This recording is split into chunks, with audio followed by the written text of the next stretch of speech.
From 12 News, this is Newsmakers.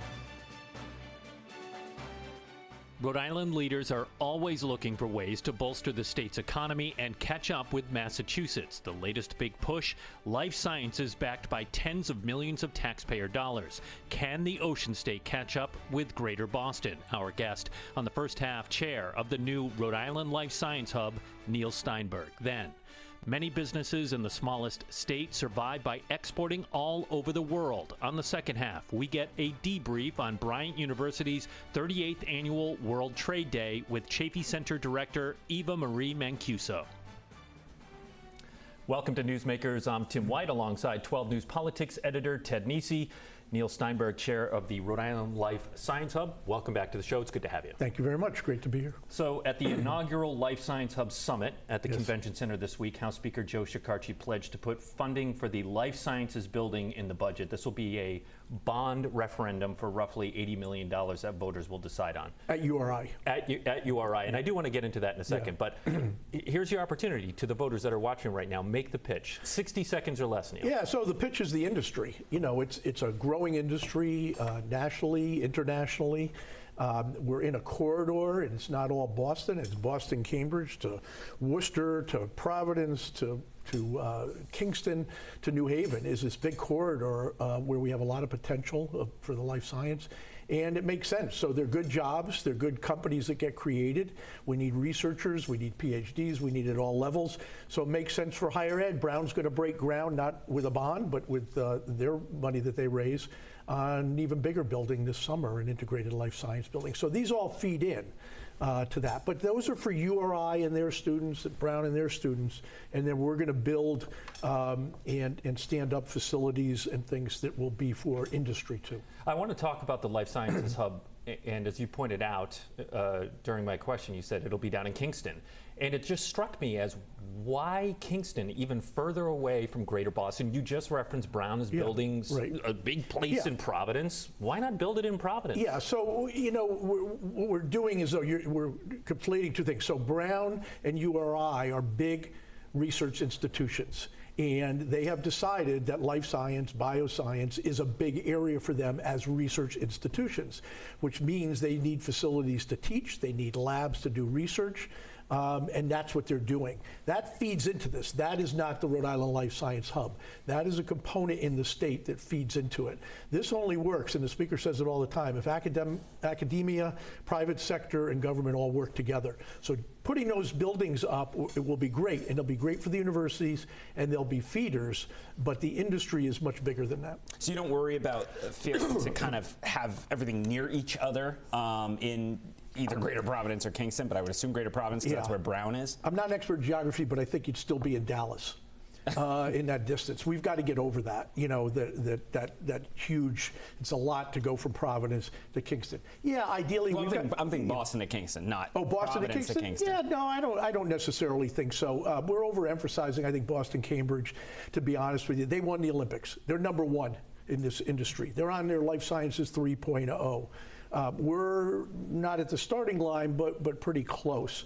A better model for us is Worcester. Worcester is the 15th largest life science center in the United States right now, and that built up over 10 years. So those are the type of pockets we want to emulate. But having Kingston, having Brown, having the hospitals, the jewelry district is going to be an epicenter for this, but you don't do manufacturing in the jewelry district.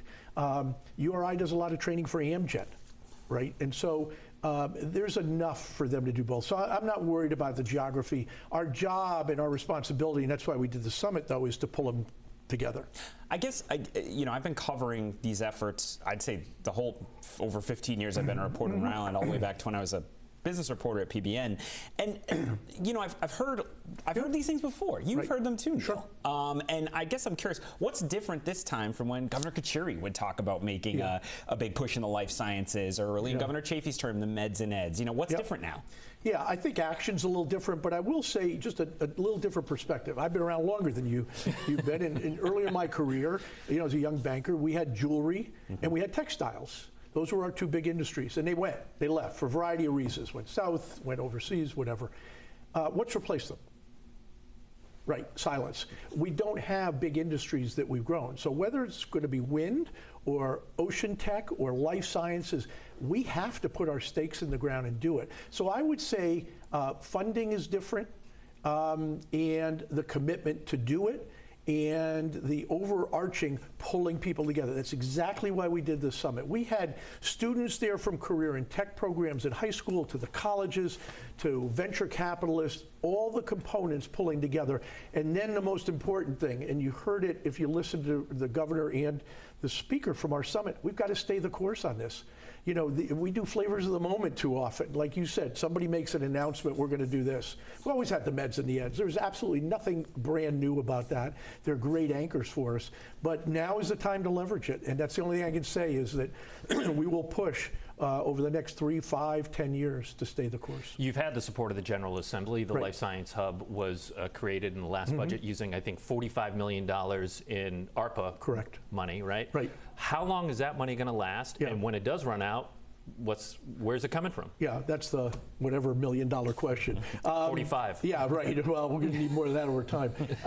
Yeah, so that technically we have till the end of 2026 to use that per the ARPA rules and stuff, which we will do. We have 4 purposes for using that money in the legislation. One is to build up the organization, do a CEO search, staff it to about 5 people. Second thing is build incubator lab space, different than what the universities have, solely available for private industry.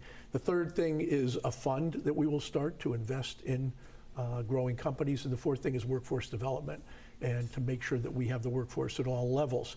That's going to use the $45 million. Whether it's grants, whether it's federal money, whether it's state money, we will start right away to build the case for that.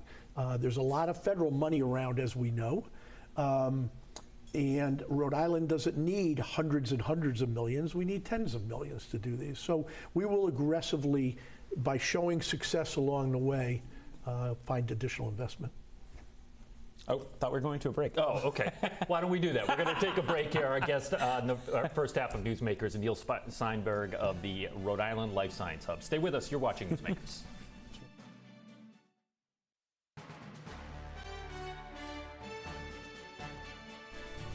Welcome back to Newsmakers. I'm Tim White alongside Ted Nesi. Our guest this week is Neil Steinberg. He's the chair of the Rhode Island Life Science Hub. Ted? So Neil, you've had a lot of different jobs in Rhode Island life. You've been a banker, you've worked at Brown, you of course were the head of the Rhode Island Foundation for a long time. So you're not brand new to all of this, but I have to think you've learned a lot more about life sciences since you became chairman of this new hub. What have you learned, or what's been the biggest surprise with the sort of deep dive on this topic and where life sciences is in Rhode Island over however many months you've been at this? So a few things. I've learned how broad it is. So everybody immediately thinks of the next vaccine when they think of this, and pharma is a big part of it. Medical devices is a huge, huge part of what we do here. There's manufacturing. Somebody has to make these things. In Massachusetts, they've talked about building up their blue-collar workforce and manufacturing for life sciences. That's our history here. If I had to describe the long-term economy in our past, so I've learned that it's very broad and there's a lot of niches, whether it's RNA or it's devices or it's cancer or it's neuroscience, we can develop areas of expertise. The other thing, though, the biggest surprise to me since I started this really full-time in January was how many people I have met that I did not know in the state. And I know a lot of people, but people who have moved here, they were in pharma companies in New Jersey. A spouse is teaching at a university. Their in-laws live here. They're living here but commuting to Boston. We filled the convention center the other day, a large part by people that didn't know each other and that we didn't know, and bringing them into the fold, all very committed to life sciences. Are there any companies or research groups or something that you're particularly excited about, or who you think, to make it more tangible to the viewers, things that you're really excited about? Yeah, sure. I mean, our biggest ones are Amgen. Amgen, people may not know it, they have 1,000 people. West Greenwich, and have toured that. Vertex in Providence has 200 and some odd people. We've got Apivax, which is celebrating, I think, their 26th anniversary now. So company's been around. One I use, though, all the time, Bolden Therapeutics, company that spun out of Brown. They've been around for a while. They've raised money. They're headquartered here. They're doing all their research in Cambridge. Why? Because we don't have commercial lab space here. This when I mentioned the fact that we're going to stand up, we're going to invest in, we're going to fund an incubator lab space, if the three of us started a company today, we do not have lab space to go to. Brown has it, Lifespan has it for their use. When does it open? We did an RFP. We're reviewing the RFP's responses right now. Take 15 months plus or minus. If we get it done. Is that something I remember way back, Governor Patrick in Massachusetts having that big push in life sciences early in his first term. He started it. And did Massachusetts stand up through the state quasi-agency a lot of this type of space? Yes. So there's MBI up in Worcester, there's Lab Central in Cambridge. I think, I may be a little off, but there's 30 plus around the state. The keynote speakers we had the other day, though, were people that had helped start Mass Bio and Mass Life Science, and so they funded a lot of those. So we know how this was funded. Again, the workforce is a big area. Mass Life Science right now funds every school, and I believe every school to some extent in the state. As you said in the first block of the program, you guys are looking for a CEO, yes. Right? I assume you've gotten applications. Where are you in the process? Yeah, so I'm always overly aggressive with time frames and stuff, and thought that we could get it done quicker. So the key point there is it's subject to advisory consent of the Senate.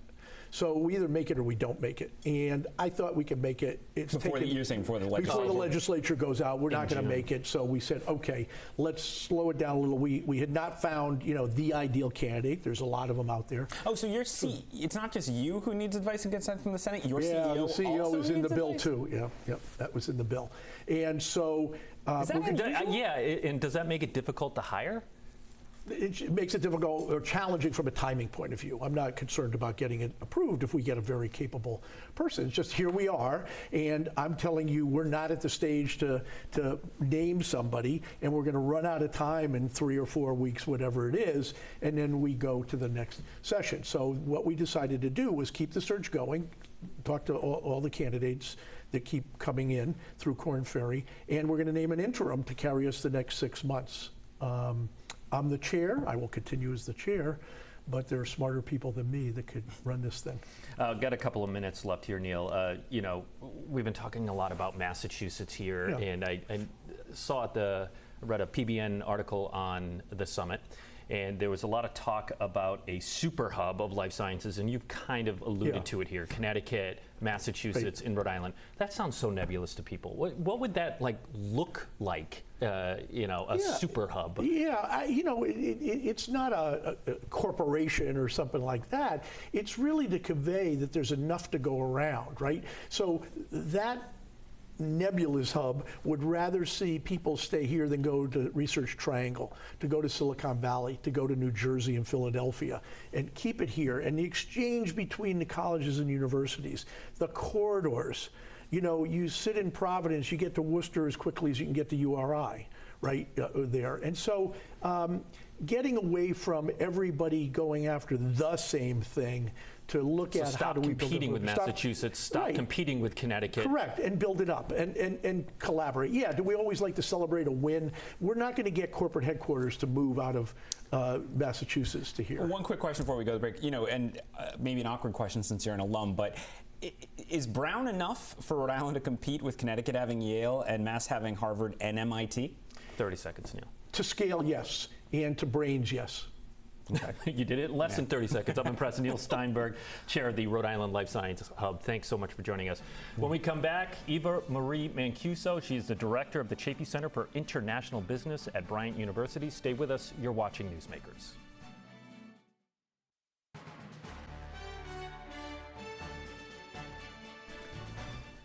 Welcome back to Newsmakers. I'm Tim White. This is Ted Nesi. Our guest is Eva-Marie Mancuso. She's the director of the John Chafee Center for International Business at Bryant University. And Eva, welcome back to the show. It's been a long time. Thank you. People watching this will probably, they'll recognize you. You were the chair of the Board of Education. Right. You were a senior advisor to Governor McKee.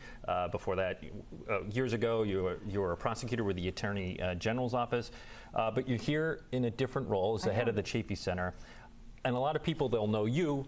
They won't know what the Chafee Center is. So explain what it is and what it does. So the Chafee Center is 40 years old, and we are the Rhode Island's target. We're the designated international business forum for the state of Rhode Island. So we do all the business that's international. We work with companies that work globally, and we help with exports, and now we're helping with imports as well, so that we can help the economy here. There's 128,000 small businesses in Rhode Island, and only 2007 actually export. But it's almost $3 billion as of our last count. So it's a big, big market, and it's a great way to diversify for companies, right? So yeah, the more stuff you can sell, the better you're going to do. Yeah. Ted was reminding me before the show that at one time the biggest export in Rhode Island was scrap metal. it still is. It still is. It is. Still Okay. is. I remember It's still that from my PBN days. It's still the top. You know, we're getting there in other areas, Like but what? the export What's emerging? piece.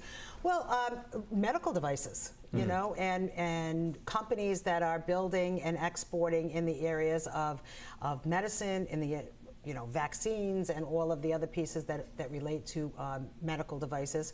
There's a lot also that we're doing in composites. So all of the composite pieces that we're exporting as well. And I'm also looking forward to talking about what we're importing, because offshore wind is, Rhode Island is the leader in the country in that, and people don't even realize it. I just came back from a conference for the International Wind Group, and it was in New Orleans, and it was people all over the world, and they were coming to our booth to learn about what Rhode Island was doing. So when you get outside of our little 30-mile square foot, right? You don't realize how impactful Rhode Island can be in certain areas. The other thing that I learned, and you talk about learning in this field and being part of Rhode Island but in a different place, two facts. One, 95% of the consumers live outside of the state of outside of the country. 95% of the consumers, one. And second, Bryant University is 17th in the country in international business, right up in Smithfield, Rhode Island. So we are training the best and brightest in international business right here. And so the idea is for us to keep them here. So we're doing a lot of internships and working together with companies so that they come in. At World Trade Day, CEO Cheryl Merchant from TACO talked about how really life-changing the students were from Bryant that came in and talked about and came up with solutions on supply chain for them. So they use Bryant University as an incubator for problems that are happening, students that come in and problem solve along with professors that guide them. So we offer that to companies and work with it. We do a lot with internships, with Fidelity, with Bank of America, from others, to try to keep the students here. As you know, we don't want a brain drain. We want to train our students, whether they come from here or not. We want to keep them in Rhode Island so that we can build the economy. It's interesting what you said about small businesses and how relatively few of them are exporting and aren't just selling to the market in Rhode Island, maybe a little Massachusetts and Connecticut. Right. Is there a lot of potential? I think of, a local ice cream shop's probably not going to end up exporting to Denmark or something, but are there a lot of businesses that maybe have an ability to export into other markets and just don't have the resources to do that right now, or aren't sure how to connect? So that's a great question, and it's not so much they don't have the resources, they don't have the knowledge right now. We administer the federal STEP grant, which is put out from the SBA, and what we do What is that for people that don't know? So I was just going to explain to you what it is that you're interested in exporting, no matter what it is. It could be ice cream, it could be jewelry, it could be widgets, whatever it is. You're interested in looking at another market in maybe Italy. So what we do is we link you with the Foreign Service there, and we pay for it. And we pay for it through the STEP grant, so that we allow companies to come in and they can go investigate where the best place to sell their goods are. We do that. We go to trade shows. We reimburse them up to 75% of going to trade shows so that they can do the investigation for their own business. And then we do things like lead trade shows and trade missions. I'll be traveling most of the month of June, taking a group to Halifax, Canada. I'm going to be staffing with Secretary Tanner to go there to talk about our Ocean Hub grant that we have. And what we did is we linked with Connecticut, Massachusetts, and Rhode Island. $66 million, Governor Raimondo, that's us. We want that, right? We're going for that. We're going for that grant as a corridor so that we can build out the Ocean Hub and take advantage of everything as a group. The other time I'm going to be up in Canada is going to be Quebec City. I'm part of the Eastern Trade Council, which are all the trade directors up and down the corridor. So what we do is we pull together and say, listen, if you're going somewhere, why go to the Midwest? Why go to Silicon Valley? Come to New England, because this is what we can offer. And I have to give a plug for the CIC building downtown. It's the best. It's just the best. Oh, it's unbelievable. It's unbelievable. Right now, there's 42 offshore wind companies that are in that facility, all out of the country, all collaborating together. And so they meet and they talk and they collaborate all in the same space for very short money every month. So, you know, you talk about competing with Massachusetts and Connecticut. That's what I talk about. You can be there in an hour or 3 hours. And, you know, as Rhode Islanders, that's a big trip for us. When you go outside the globe and you talk to people, you know, they laugh when I say it's an hour away. They're like, really? You know, that's a quick trip if you've been around the world. So that's it. And finally, I'm going to lead a trade mission both for exports and imports to the UK. And Waterson Terminal's coming, and Quonset Development Corporation, and we're looking at what they're doing in the UK on offshore wind, because they started it 30 years ago. So let's go train from the best. Hopefully let's bring some companies there that want to invest and come over to the CIC and open a little space and join those other 42, but that's what I'm doing. So it's very exciting.